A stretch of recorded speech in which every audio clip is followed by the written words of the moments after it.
Fair. Yeah. Yeah, so that's pretty cool. So I'm also of the mind that's going to happen, but I am with you completely that doesn't happen without the alphabet in there, and it sounds like they're open to it. Particularly when you look at the other factors that Khabib and Ferguson are getting booked against each other again instead of just polling Khabib and moving Ferguson in against Conor. Conor's got to have some opponent. You and I are of the school that it should be Nate Diaz. I don't know if they're on board with us, but the bottom line is he would need some opponent. And if you're shelving Conor, you're moving that division on absent of him, knowing he's going to be back by June, which is right around the corner. Then we're hearing things that they booked a venue. And then we're even having Dana come out and say, hey, the date's nowhere near set. That is totally different from saying they're not going to fight. The date isn't set is totally different statement than that fight isn't going to happen. It just means the date isn't set. So here's one thing we haven't talked about. They booked this event. If they book this event, it's a boxing event. They're not going to have MMA on it. Right, of course. And then, okay. So the UFC or Dana will be a part of promoting a boxing event. Yeah, but license for his privileged license that he holds in Nevada, that's not any different. He checks the box at the top that just says he's got the right to promote boxing. Then he has to follow the rules of boxing, which really only consists that instead of setting up the octagon, he sets up a ring. I think the standard size ring is 17 by 17. They have an actual official how big the ring needs to be. That's really the only parameter there. Everything else stays the same. What those guys go and do in there, the jurisdiction, the commission, your 6% tax, your weigh-in, your promoting your mark, all of that stays the same. So that wouldn't create a wrinkle is what I'm offering you. That wouldn't create a wrinkle. It's like, oh, man, I got to go learn a new business. No, it's not. It's the same thing. You just have to follow the parameter of the ring. I will offer this, that the promotion to that fight is going to be worth the ungodly amount of money that we pay to watch the fight. The promotion is going to be better than the fight. Yeah, man. Thanks for that. Wow. Really? Really? So what drives this fight is that there could be some excitement with the promotion? It's not the fact of Conor's incredible record of 0-0 versus Floyd's record of 49-0. That's not what it is? So it's a business thing you're saying. Oh God, just go on. Wow. Go on, brother. No, man, that's helpful. That's helpful. So what you're saying is there could be an entertainment aspect by banging the great entertainer of MMA versus the great entertainer of boxing.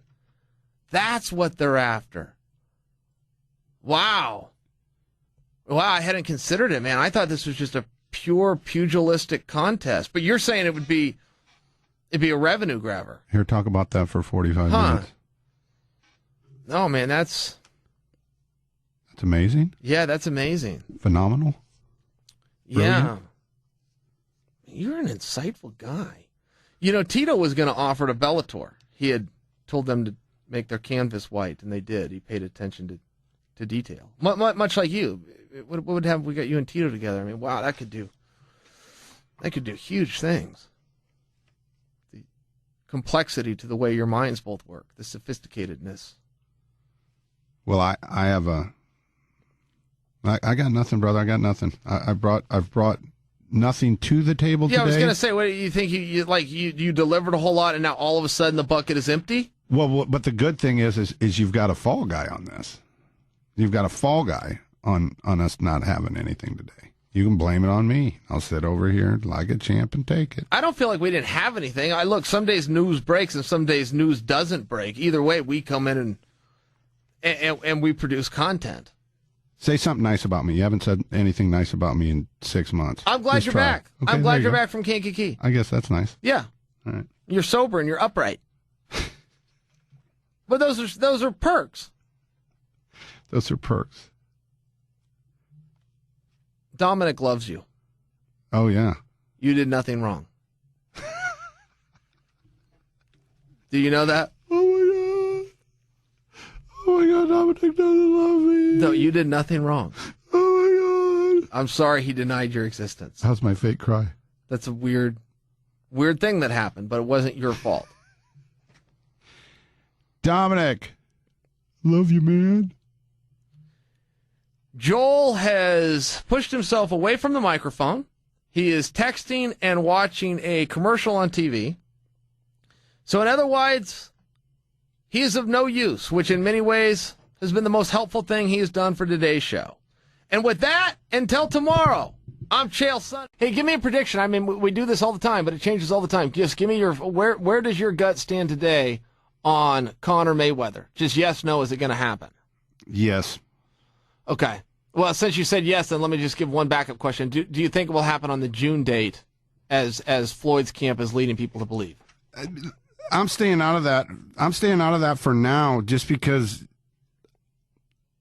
everybody that reported it was like not a real reliable source. And then the only other people that kind of tied that in, they tied those sources in. I think like MMA Fighting came and said that supposedly they booked that date. So I'm staying out of that until I hear from Dana White, because this fight does not get made without Dana White. That I will never concede. Oh yeah, no, there's no question. There's no question about that. But here is one of the things, and again, it comes back to the wrong questions getting asked. We talked about this yesterday as it pertains to our country and politics, that the wrong things are making the story. You don't get the follow-up question. Here's the number one thing they should have found out. When whoever at T-Mobile within that marketing department wanted to be the smarty pants and leak that to the media, wherever, because that's not public information. That's not a publicly held venue. That should have been kept secret. So whoever it was that leaked it, the follow-up question should have been, who booked it? That's what it should. Did the Alphabet book this, or did somebody, some boxing, the money team, or who booked the venue? Who put the hold on it? Who put down the down payment and reserved that date? Because it is very relevant who did that. If the UFC did it to get that venue, they would not have to bring to the table what they're planning to do. They could just get that date and say, it's a UFC event. We want the venue. The money team, who is very weak and very fake, might have had to. So it does make you wonder who booked it. And a lot of times when you book venues, Joel, you may not know this. If you book a venue at a sought-after arena, there's going to be competition for those dates, and they don't just go, okay, it's $50,000 for the venue, here you go. A lot of times they will say, who are you bringing and what are you bringing? And they'll factor that in. How big of a draw is this? What can we do at concessions and parking and all the other things that these businesses have to look at? And a lot of people don't understand that those politics are at play. So somebody who booked this venue, we are led to believe, then informed the venue that it's Mayweather-Conor. Now, if you understand how the business works, you would understand the fact that they would not need to reveal that if it was Zuffa, or the UFC. They would not have to reveal that. Somebody else of lower stature that doesn't do continued business there might have to say, hey, we want this date specifically, bump whoever you've got, give us the first hold, here's our down payment, and here's what we're bringing. So it is a little bit alarming if you're in the school of conspiracy, and I think we both are, that they would know what the main event was going to be, that would have been released to somebody that works at a venue and not to Sports Center, where you would go to break a story like this. I think that that's a little bit of interest. And why the follow-up question of simply who put down the hold for that date? That would tell us so much and shed so much light on this. But again, the most basic follow-up question you could possibly ask by a reporter who doesn't know how the business works was no follow-up question. Instead, just report that the date's been held. Do you think when they booked that date that Mayweather had the Mickey Mouse ears on his head? Yeah, who knows? Mayweather came out and he said something that I found encouraging, even though I know he didn't mean it, but I liked his words, where he said, let's not let anything get in the way of this, including money. Let's just go do the fight.